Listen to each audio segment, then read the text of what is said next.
TA up till now is that it's very located on the human, understandably. It's come from the psychological realm. And in terms of what we're interested in doing is definitely widening out into this ecological, environmental domain and including that in not only our consideration of, who we are in the world, but also our ways of working. We work on the basis that this world is enough. It has always been enough. There is more than we could ever need to be sufficient. And by taking our practice outdoors, we can lean into that abundance. And there have been many occasions when I have not really known what to do with a group or a client and have really just stepped back and thought, I'll just let this place do its thing. This is Three People in Your Head, a podcast about getting the best out of yourself and others. Co-hosted by Matt Taylor and myself, John Fleming. In this two-part episode, we discuss a new movement within transactional analysis called ECOTA with Hayley Marshall and Giles Barrow. Hayley is a provisional teaching and supervising transactional analyst in the psychotherapy field. She is also an author and the director of the Centre for Natural Reflection and a passionate advocate and pioneer for therapeutic work outdoors. Giles is a teaching and supervising transactional analyst in the education field, an author, and has for many years maintained an interest in working outdoors, such as running supervision groups and educational experiences at his small farm in Suffolk. In this episode, we discuss what ECOTA is and how this new approach came about. Hayley, Giles, thank you so much for joining us on Three People in Your Head. Why don't both of you go ahead and tell us a little bit about yourselves, your roles, responsibilities, that kind of thing. Giles has done this before. Shall I go first, Hayley? Yep, go for it. So I'm Giles Barrow, and as Matt said, I've done a couple of these podcasts in the past, so people may be aware that I'm an educator. I'm based over in East Anglia, here in the UK, and in terms of my TA role, I'm a TSTA in the educational field.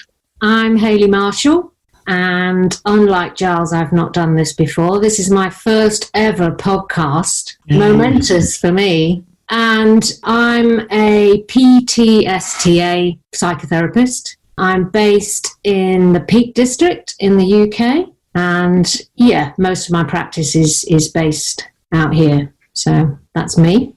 Great. And we've invited you on the podcast today to talk about this new field of TA, which was covered in one of our previous panel discussions a little bit, which is ECOTA. We've got the four main fields which we've talked about, and we've got podcasts on those already, but we've not had one dedicated to this new movement, if you like. So maybe you could tell us a little bit about that, what it is, what it's about, and maybe where it originated, how it came to be. For me, there was a very specific moment when this got crystallised. I was at the Burn Institute, and there was a big meeting with all of the training groups that weekend who were present. And one of the themes at that time, this is pre-COVID, one of the items on the agenda was online counselling. And it was generating quite a big discussion around the use of technology. And I don't know what happened for me in that process, but I felt quite a strong sort of opposition to it. And there was a great deal of discussion about the detail of what programs to use and protocols and so on. And I was feeling a little bit, not isolated as such, but I could feel myself withdrawing from it. Yeah. And so as I felt myself do that, I came back in by saying, I wonder if anyone would be interested in here in looking at ecological aspects of transactional analysis or of our practice. In other words, somehow getting out of the, if like the confines as I was seeing them around this online stuff. Now, I mean, of course, I'd eat my words now. And I think someone said they'd be interested in that. And I said, well, I'd be interested in looking at running something, but it would have to be with Hayley. And there were two reasons for that. One was I was suddenly very aware that the majority of the group were clinicians, and I'm an educator. Yeah. And I was also aware of Hayley and that she's unique. particularly in relation to just having years of experience of taking work outdoors in terms of clinical work. And so for me, that's how this became crystallized. Then the idea of the EcoTA was put together as a course, as you may well know, at Bern last year. So that's kind of a cheap and cheerful response to that question. Hayley, so what about you? How did it emerge for you? Yeah, I like the idea of cheap and cheerful. Well, for me, like Giles said, I mean, I've been working outside for a long time, about 12 years, a good half of my practicing life. But in terms of the crystallization, which is another great word, I think I was kind of slightly taken by surprise, to be honest, because I think I've been used to just sort of getting on with it on my own on the fringes, to be really frank about it. You know, I am a bit of a fringe dweller. And, you know, whilst I've had loads of support from the TA community, aspects of the TA community in my outdoor work, I don't think I'd ever really thought about fully bringing it into the mainstream. I think I'd been out in the wilds and just thought, well, I'll be using TA and I'll be thinking theoretically, but kind of just got on with it on my own. And I actually approached Giles about something else, which was that I was wanting some supervision on my teaching for my TSTA. I mean, I've been very aware of Giles's work as well. I've read all his articles and stuff. Yeah.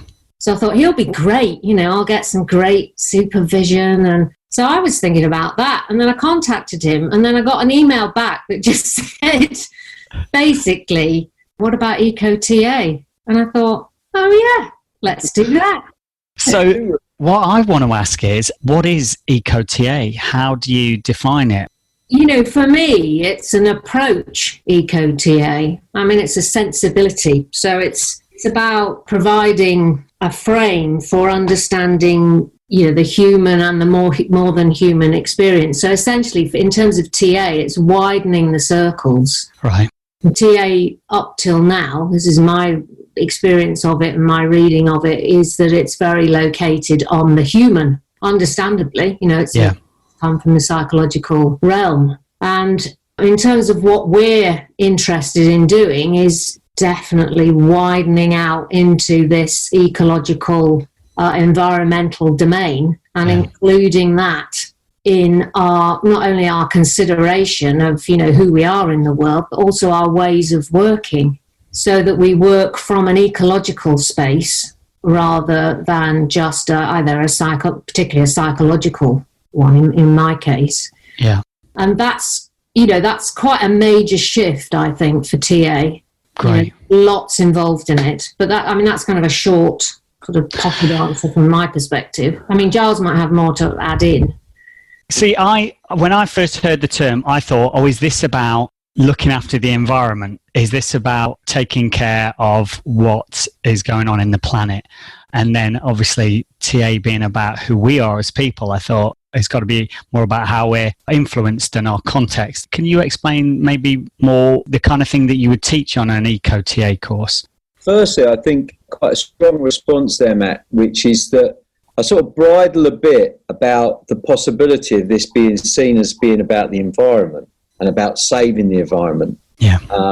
And in that kind of traditional use of the word, being an environmental activist. Yeah. That's not really the prime direction. I think a number of people who've been attracted to ecological TA happen to be quite active around environmental concerns. Yeah. But I think just to extend a little on what Hayley was saying, this is much more about a way of understanding, if you like, existentially, how we are in the world. And the key phrase for me is how we are a part of the world. We are not apart from it. Yeah. I think one of the dangers of environmental activism is that we see ourselves as saving the world, as if we are in a position to save the world. I mean, it's a ridiculous notion that somehow I am apart from the world and therefore come along to save it. That it's something out there that requires either my stewardship or my saving, or perhaps at worst, my exploitation and my consumption. But this isn't what EcoTA is really about. It's about coming back from that stance another couple of steps and asking ourselves, what is it like to, if you like, sink back into being part of this world? What happens to us psychologically emotionally, spiritually, existentially when we do that. So it's primarily about repositioning us, which, as Hayley's indicating, I think entails quite a significant shift in our frame of reference as transactional analysts. Yeah, and that's normally all about your transactions with another person. Yeah. I just want to pick up on something that Giles just said. I just think. Please do. Well, I was just thinking about this. It's interesting, this, isn't it? I was just thinking about the responses to the words. The word eco, I think, as just such an interesting kind of little abbreviation of what people then start to kind of put onto that word. Yes. And I think one of the things, some of the feedback I've already had, is people saying, well, you're not going to start pathologizing humans, are you? And that's just so interesting, because it's like, that again is not what, it fits with what Giles has just said. That's not what we're emphasizing, making humans bad for what they're doing to the planet. We're definitely coming from a systemic perspective on this. It's like, we're thinking about systems and how they operate together and seeing ourselves as being among and what that means, once you start to view yourself and experience yourself as Giles says, a part of rather than apart from.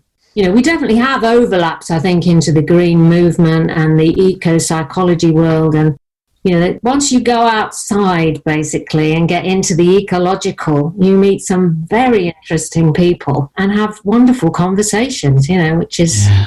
Anyway, sorry, I'm going on. Not at all. No, that's okay. Really I wanted valuable. to ask something because you would describe TA as a social psychology, or at least that's the term that I feel suits it best. So I'm wondering, is the proposition of eco-TA looking to challenge that TA will be a social psychology long term? Are you looking to move it into the realm of it being an eco-psychology, or is there such a thing as a socio-eco-psychology or an eco-social psychology? I'm just thinking at a very high level, like here, is this a challenge to TA remaining a social psychology? Well, I think it is myself. I definitely think it is. I think we're moving it into an ecological psychology, and that fits with, I think, what I've just said about seeing ourselves as a part of, and it's not just about the human. We are definitely amongst other beings. And, I'm aware, even as I start to use those kinds of words, that in conversation with some people, you start to kind of get responses and feel like you're losing people. So the way we navigate these edges as we make these shifts is just going to be so interesting. But I think, just as a direct response to your question, I think it's an ecological psychology. And sometimes the word psychology doesn't feel quite right either, but I don't know whether you've got thoughts on that, Giles. Yeah, I feel a bit stymied about that word, but I also think we're going to be dancing around here because I'm still aware of what's the background question as well, the backdrop. Yeah. I think part of our purpose, if you like, we've got a political purpose here with a small p, is to use that phrase. We want to future-proof transactional analysis. I think the idea of any notion of social psychology is time limited now. And what we're wanting to do partly here is to prepare us for what's already around.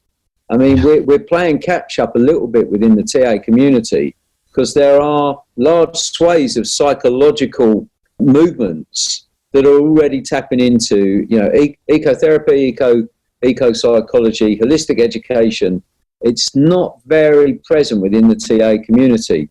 So there is something about future-proofing or making more sustainable here. So that's a more kind of robust response to the idea of social psychology. Right. The phrase, I should say.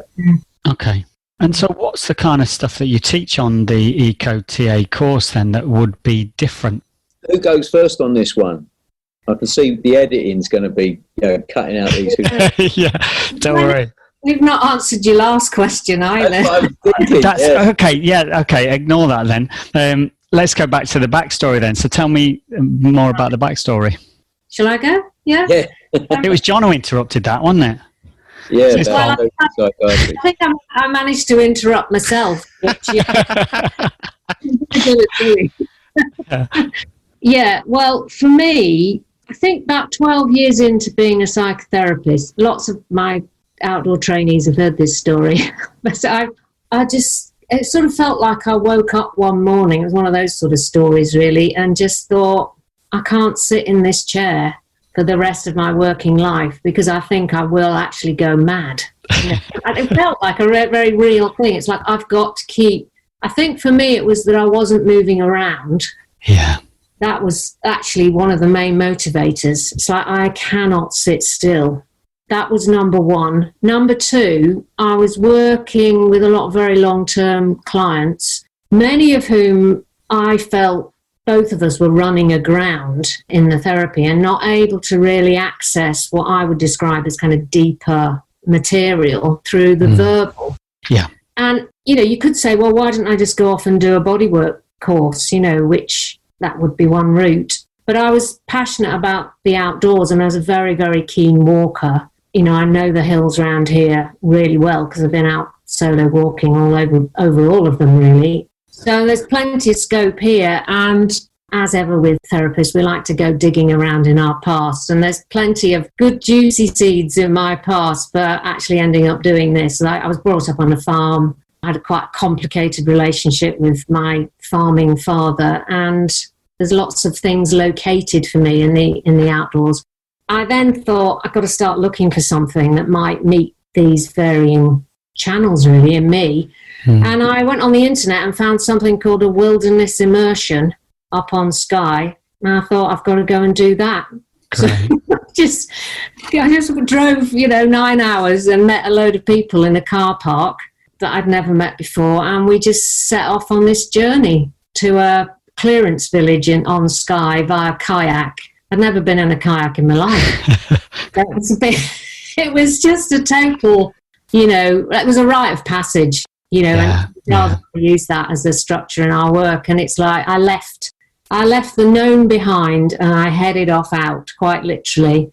And it was absolutely life-changing. I mean, it was just wonderful. And the group process came alive as we floundered our way around the coastland and we processed what was happening in the group, around a campfire, and people got majorly into their deepest, including me, deepest material, and it was worked through with the container of the group, but also the landscape. So the people facilitating had, some idea of what they were doing, which was good. I mean, there's some interesting edges around contracting and things like that, but there were a lot of experienced therapists in the group. Yeah. And I just came away and I thought, this is what I'm going to do. This has got tremendous potential for therapy, was what I thought, actually. And for me, it just brought me alive. And I've just not been the same since. Wow. Great. It was wow. It was a wow moment for me. A wow 5 days or whatever it was we did. And, I hooked up with someone that was also really interested in developing therapy outdoors, because it was, although there were some people doing it, there certainly didn't seem to be anyone in the TA world doing it at that point. Yeah. And it was fairly embryonic in this country as a thing. It was lots of people doing kind of ecotherapy type stuff, mixtures of sort of shamanic practices, but not much really focused on, well, what would happen to therapy if you took it outside and started to include this other really important domain in the process. And, I can feel it now as I'm talking to you. I'm still wildly excited about it. Yeah, I can get that sense. Yeah, it's just like it hasn't dampened. It's been 12 years and I still can't get over it. I'm being drawn in completely, thinking about, okay, what can I do now? My practice, go out for a country walk. Excellent. Okay. So, Giles, what about you, your backstory? Well, I'm quite impacted by hearing Hayley tell it like she's just done, because it feels like it's the first time I'm hearing it, or in some respects, it's the first time I've heard it like that before. It's touched something in me, and I tell this differently than how I thought I was. I notice now when I track back, I think I've never been any doubt that I was born free. And I've noticed over my life, where there have been any kind of transgressions into my freedom, I have crept away. I have snuck back. And where I've snuck back to is the margins. And the margins, as I look back now, the margins have always involved going outdoors. And I've just been really clarifying that for myself. As a little boy, as a young man, I would feel myself encroached upon, and as a way of avoiding that, or a way of retaining my freedom, it would be outside. So unlike, say, Hayley, where she finds herself in that kind of gloomy box of a room, I don't think I got to that point. I could sniff that a mile away and would move to the margins. I mean, it's an ingenious strategy. The downside is I know that I've become too familiar with the margins. You know, some of the language that we might use at times, you can see people beginning to think, oh my goodness, they're going to talk about unicorns next or something like that. and that's the risk of having retreated to be to retain one's freedom at the margins. And when I look back as a young man, I was born and raised in South London, but I was involved in ways that got me out into the countryside. As a young teacher, I noticed that I had a tendency to work with young people who are very disaffected or at risk of exclusion. And I noticed increasingly as I look back how many of my lessons would involve getting out the classroom, out onto the playing field, I don't know, doing history reenactments out in the playground, stuff like that. And noticing that it wasn't just me that was experiencing freedom outside. There was something I noticed with the young people as well. And then when I got into the more specialist work in off-site provision, I found that it was only in the outdoors that these young people were really alive again.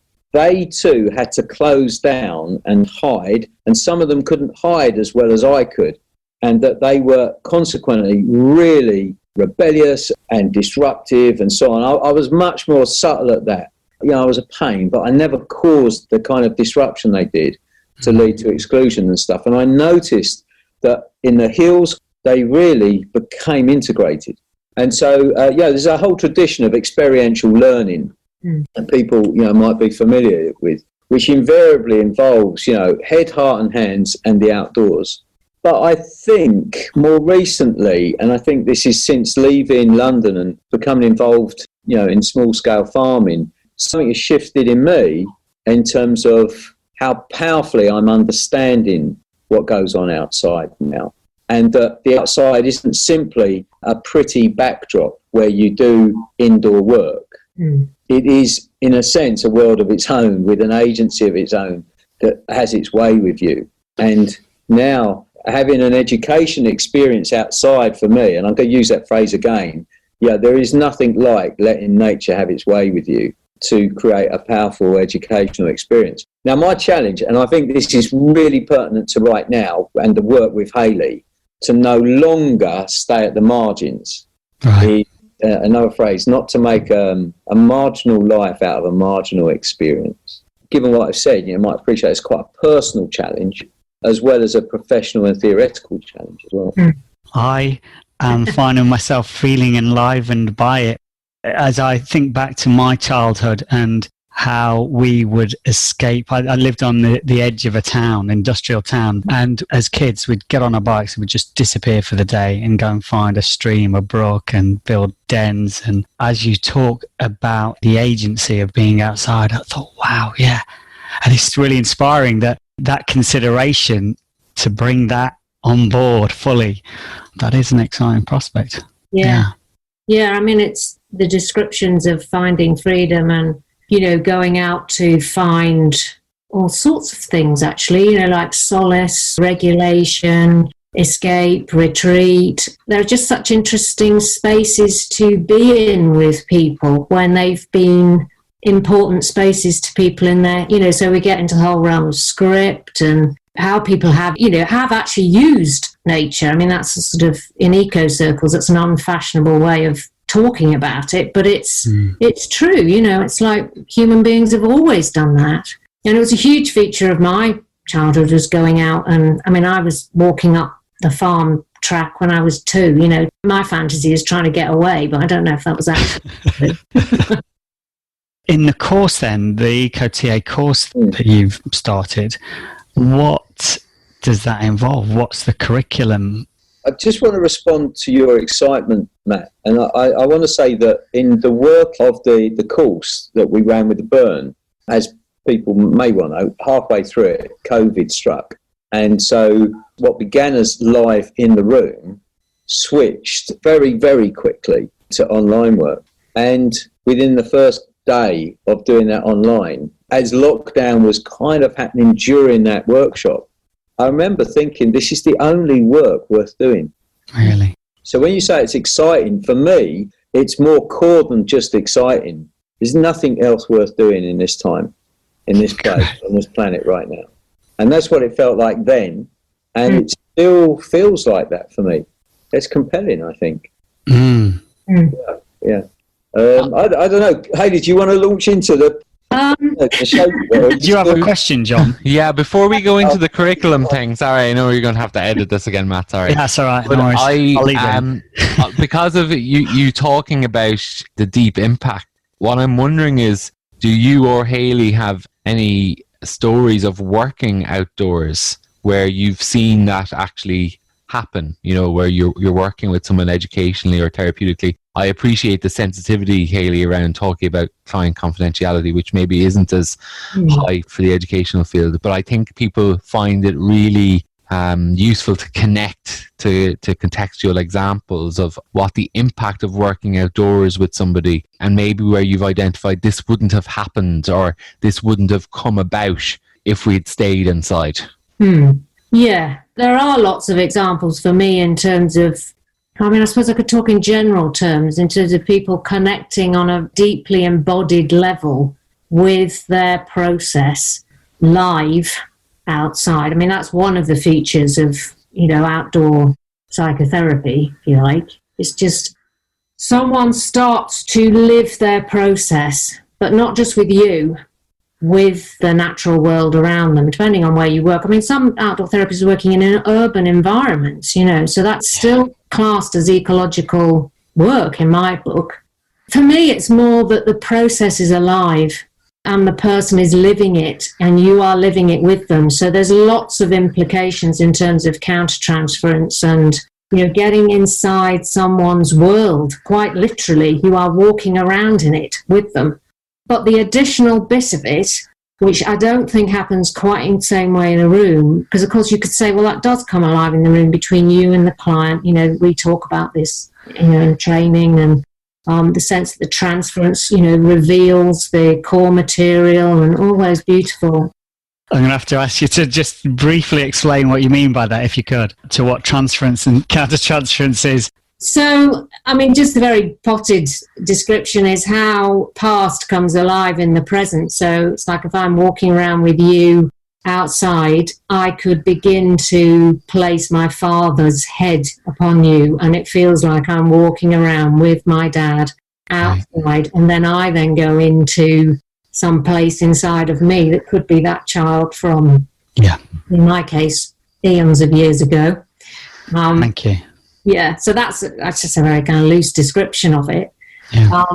So that would come alive in a dialogue in a room very often. You know, it's present all the time in some form and is often worked with, particularly in relational TA. There's a real emphasis on working in that matrix. But outside, you've now got this embodied living dimension to that, where you are literally walking around in it. And at any point, anything can happen. And it's not just what the therapist does. You know, someone else could appear, because I work in public spaces. So another person could come up, or a dog could appear, or a bird will fly down, or they'll suddenly get drawn to something in the environment. And you start to incorporate that into the relational mix. So what we say in ecological TA is that the relational includes the ecological space. So you've got things that have got their own agency and they're not being dictated by you. They will just enter the therapy. Yeah. How you use that in the work is part of the skill. That's really fascinating. I remember working as a minister of a church in my previous life, and I remember one minister saying, if you're struggling for conversation, he said, go for a walk with the person that you're supporting. Go for a walk together. It will change everything. Yeah, because you've got the side-by-side, you know, the fact that you're no longer under that kind of scrutiny. The gaze has shifted. It's very often out. It's away from the internal so much. It's gone more external. That lifts the relational pressure for many people, and hence they're more able to stay in contact with their experience very often, while still being to some extent in contact with you, which in a room, again, many of us, I include myself in this, find the intensity of that can be really overwhelming. Yeah. So, many clients, I think, will come for therapy that won't come for therapy in a room. You'll never get them in a room. They're never going to have therapy under those more traditional default circumstances. But outdoors, Fantastic. they can do amazing therapeutic work. They can begin to encounter more of themselves and by themselves. I'm not just meaning internally. It's like there's a sense that some of us is out there. I mean, not to sound too about it. Yeah. And I guess the self is beyond us. And with the social distancing, you could go for a walk together, because at the moment, sitting in a room for any more than a certain length of time, you can't do that. Yeah, so what's happening now is there's a move from, as therapists are coming offline, they're now reaching for the outdoors. Tell me how to work outside. And that's fine, it's almost like it's therapists working outside. It may not be quite the same as ecological therapy, but it's just a different animal.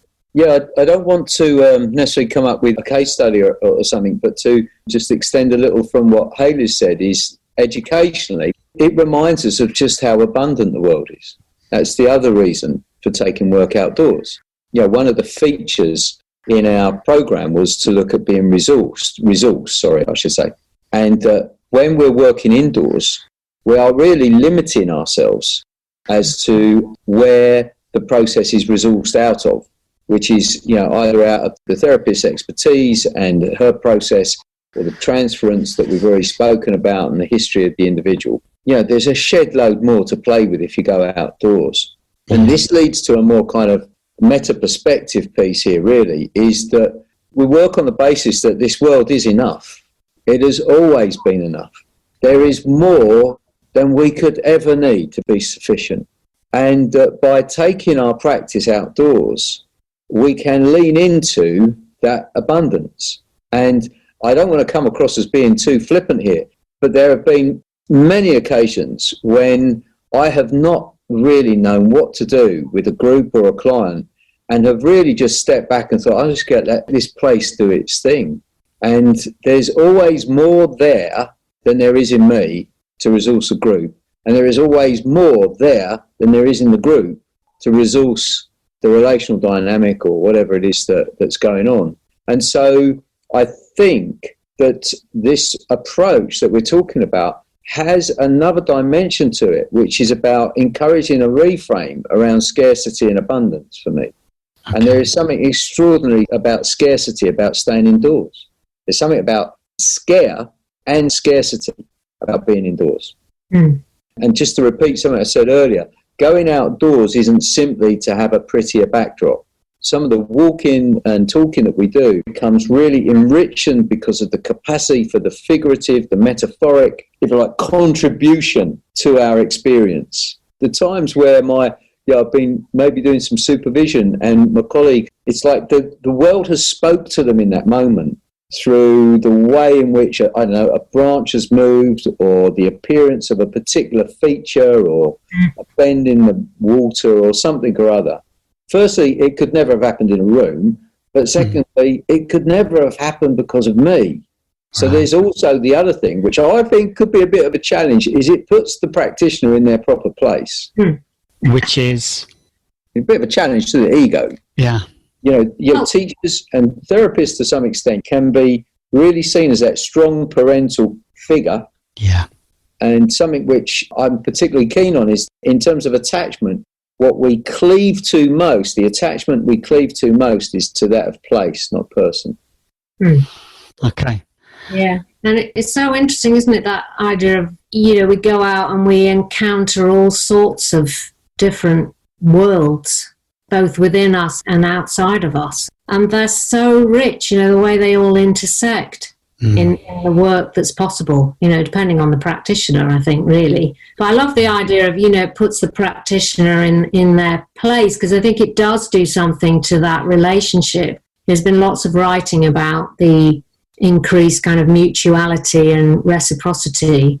But often the people you're working with express it best, when they say, well, I just feel like we're going out into the world together and being out in the world together and seeing what happens and finding out how we're going to deal with whatever happens. You do work in a very emergent, live, process-centered way if you're going to work like this. And the course that we ran, I mean, I think did demonstrate that, particularly in view of, the COVID situation. I mean, it was jazz, wasn't it, Giles, I think? Ad-libbing. Yeah. We were riding the wave. Yeah, an EcoTA course pushed into the box of Zoom. Yeah. Yeah, and of course that felt a most perverse thing to do, and we felt highly compromised by it initially, and really resentful about it. How the hell can you do an outdoors course online? But it was extraordinary, and we've decided that doing an online introductory course is the way to do it, because what would have happened, without being too anecdotal, is on that particular workshop when we had to go online, people were going to gather here at the farm. Yeah. And we thought, this would be really wonderful. People can be, really engaging direct with great, powerful, natural plays. And so it was initial, obviously, disappointment that people were going to be sitting in front of their screens. But what happened as a result was that I would have loved it if people could have enjoyed my farm. But what I loved more was by the end of the course, people had fallen in love with their own place. Right. That there were a dozen places across the UK that were now being beholden. They were now being attended to and accounted for. That's far more important. In terms of EcoTA, for more places to be honoured, that could only have come about through the online. So much of the online programme was actually off the screen and in your place. Yeah. And sometimes connected up with other people, but in your place via phone or what have you. Yeah. Yeah.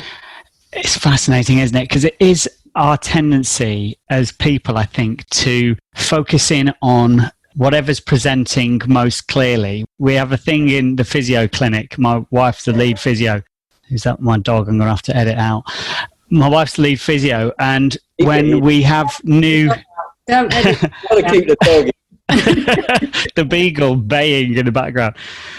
When young physiotherapists join the team, they tend to have a pattern of when they're examining a new client, if they're presenting with a bad knee, their attention zooms in on the knee, and that's it. It's all about the knee. And obviously over the years, most physios start to recognize that you've got to look at all of the anatomy and figure out what's going on that led to things being overloaded in the knee. One of my favourite books is a book called The System's View of Life by Fritjof Capra and Pierre Luigi. And it's all about how humans and science have compartmentalised everything. We love medicine especially. We love to stick everything in a box and then focus in on the box. And it's part of the scientific process, the tradition of that. But this book talks about how everything is a network. We're always part of a system. And every individual part is then networked into this system in a complex way. And to pull something out and examine it, you're no longer seeing the way that it really should work or does actually integrate and work. And I think that's what I'm getting from this, which is really beautiful. Yeah, I think that's a great reference. I just put a pick up on the Zoom word. Just as you said it, I just thought, oh yeah, I don't know why I've not realised this. There's something about what we zoomed in on, Giles. We zoomed in on something. We caught something in the moment, I think, with that shift online, where there's something about in the work, I think, it promotes openness. You've got to be open to whatever's going to come your way, ready to receive it. And I think, although I talked about jazz between Giles and I think because we've both been doing this for a long time, I think we both share an ability to work with the immediate. And I think something just suddenly opened up, through the Zoom kind of lens that just captured. It was like two children going, oh my God, look at this. This is happening. And whilst I think the participants, John probably could say, you could probably say something about this, but there was something about, the sense of groupness that we had to work out a bit and maybe I think got lost to some extent. But the actual connection to the wider group, the non-human group, the more than human group, for me, it was mind-blowing, actually. I just really got hold of something very powerful around what ecological work is going to be, which is about connecting to your local patch. Yeah. What is your relationship with what's just outside your door? Yeah.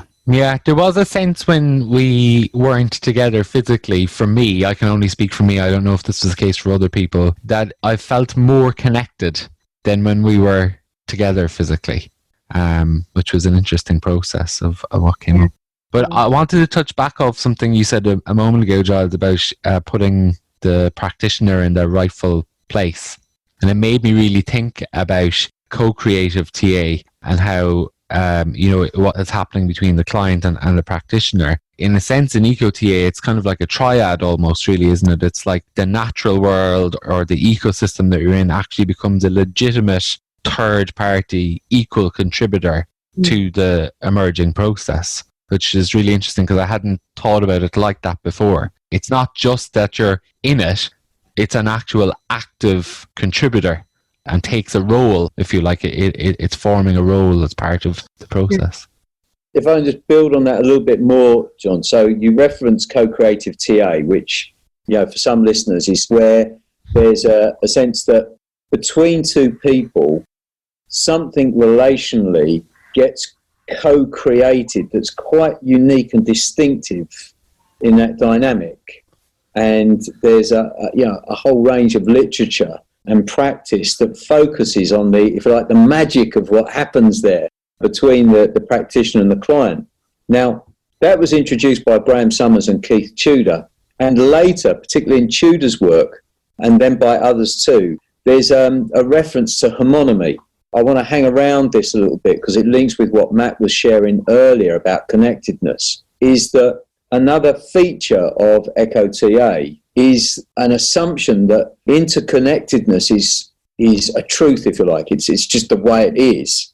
And within the development of TA theory, we might want to pay even more attention to homonymy as an important trend, if you like, within the human species, but which is no different from the trend that exists in all kind of living and non-human phenomena. Yeah, Matt? Can you just explain to our listeners what homonymy is? Yeah, so homonymy is really a way of capturing that tendency to be fully interconnected and to recognise our interconnected predisposition.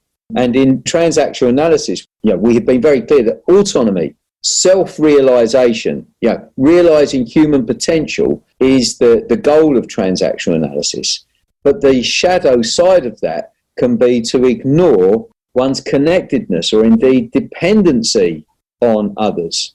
And that in a society which very much praises like the individual ambition, of course, when I'm being very successful, I can imagine that somehow I did it by myself. And my singularity is profiled. And we may even say, isn't that a wonderful person, a wonderful trainer, a wonderful leader? And in the doing so, split ourselves off from them as well. And this is typical in a culture that really prizes autonomy. Whereas homonymy reminds us that one's success is inextricably linked to the success or not of others. Yeah. No such thing as a self-made man. No. Or an island or, yeah. And so, I mean, in a very cruel way, it's like none of us are that special. It's like we are all very connected, and homonymy is a word that kind of captures that as an alternative to autonomy. Yeah. Great. It just feels though that runs across what you're both saying there. Yeah.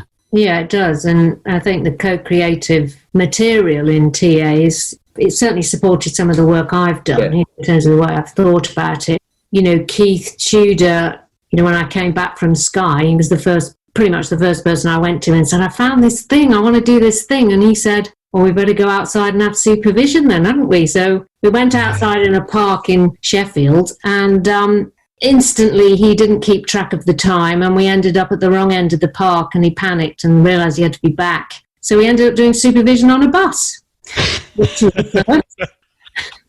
I wonder if that's a first. It was a first for me, but I think again, that's a certain kind of mind as well to take something back to. It's like, all right, what's this thing, and I think in TA I think one of the things I feel about a TA world is we do have interesting minds in the TA world, in my experience. And I think it's just something I'm just kind of playing with right now. There's a sense of actually sharing of minds and finding out these interesting ideas, and where that leads our theory and our practice is so important, Why it's important, I think, that we're doing this. We've kind of lit the touchpaper, if you like. Yeah. As always, if you found anything in today's episode interesting, please feel free to reach out. You can visit our website, which has lots of information and TA resources, transactionalanalysispodcast.com. You can connect with us on all major platforms such as Facebook, Instagram and Twitter. And you can email us at 3peopleinyourhead@gmail.com using the number 3 rather than the word. If you haven't already, please follow us on Apple Podcast and Spotify. And we'd be really grateful if you could leave us a review. Thanks for listening.